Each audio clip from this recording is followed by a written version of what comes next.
Tidak pernah ada Yesus lahir di kandang domba. Ya, mari kita lihat ayat Alkitab ya. Beneran nih Pak, lo beneran kalau Henry Tandiata ngomong itu beneran. Ya, Lukas 2 ayat 8. Lukas 1 ayat 1 sampai dengan 4. Theophilus yang mulia, banyak orang telah berusaha menyusun suatu berita tentang peristiwa-peristiwa yang telah terjadi. Kita sudah sempurna dan selesai dikanonkan pada akhir abad ketiga, sebelum kedatangan tulisan-tulisan palsu itu. Jadi yang disebut kitab suci itu suci dari apa? Suci dari karangan manusia, murni, semuanya adalah wahyu dari Allah. Itu yang disebut kitab suci. Tidak ada penambahan pengantar kata dari nabinya.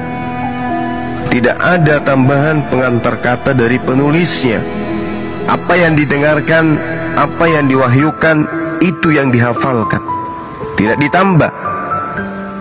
Makanya hadits Rasulullah Muhammad SAW itu dituliskan nanti di abad kedua Hijriah.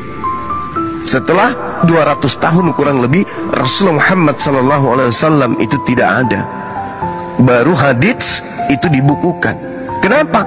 Rasulullah tidak mau kalau Al-Quran dibukukan, hadits juga dibukukan pada masa, pada tempat yang zaman yang bersamaan, nanti bisa bercampur aduk. Rasulullah nggak mau. Jangan kau tuliskan apa yang berasal dari diriku, tapi tuliskanlah apa yang kuterima dari Allah. Itu. Nah sekarang posisinya adalah Al-Quranul Karim itu 100% firman Allah, karena tidak bercampur dengan perkataan Rasulullah. Sementara sumber satu-satunya Al-Quran itu adalah baginda Rasulullah Muhammad SAW. Tidak ada yang lain. Makanya kitab kami Al-Quran cuman satu, sumbernya Rasulullah. Demikian juga hadits, sumbernya dari Rasulullah. Nah sekarang kitab saudara, sumber firman itu adalah Yesus. Siapa yang menerima firman dari Elohim? Di antara Yesus, Paulus, Markus, Matius, Yohanes, dan juga Lukas. Yesus kan? Yesus kan penyampai firman itu.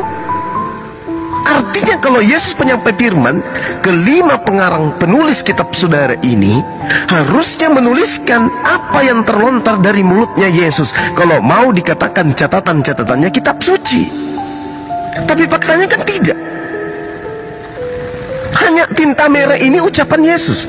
Itu pun ucapan Yesus ini bukan firman Tuhan. Bukan firman Tuhan. Sabda, hadits. Kalau di dalam Al-Quran disebut hadits, kedudukan tertinggi hadis qudsi, firman Tuhan yang tidak dibukukan dalam sebuah kitab suci. Hadis qudsi bukan wahyu dari Allah dalam kategori murni. Ini adalah wahyu, ucapannya, huruf-hurufnya, bacaannya sama tanpa penambahan. Ini hanya hikmat yang diterima oleh Yesus. Dia yang mengolah hikmat itu.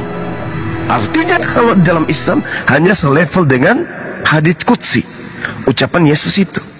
Lukas 1 ayat 1 sampai dengan 4. Theophilus yang mulia, banyak orang telah berusaha menyusun suatu berita tentang peristiwa-peristiwa yang telah terjadi di antara kita, seperti yang disampaikan kepada kita oleh mereka yang dari semula adalah saksi mata dan pelayan firman. Karena itu, setelah aku menyelidiki segala peristiwa itu dengan seksama dari asal mulanya, aku mengambil keputusan untuk membukukannya dengan teratur bagimu, supaya engkau dapat mengetahui bahwa segala sesuatu yang diajarkan kepadamu sungguh benar.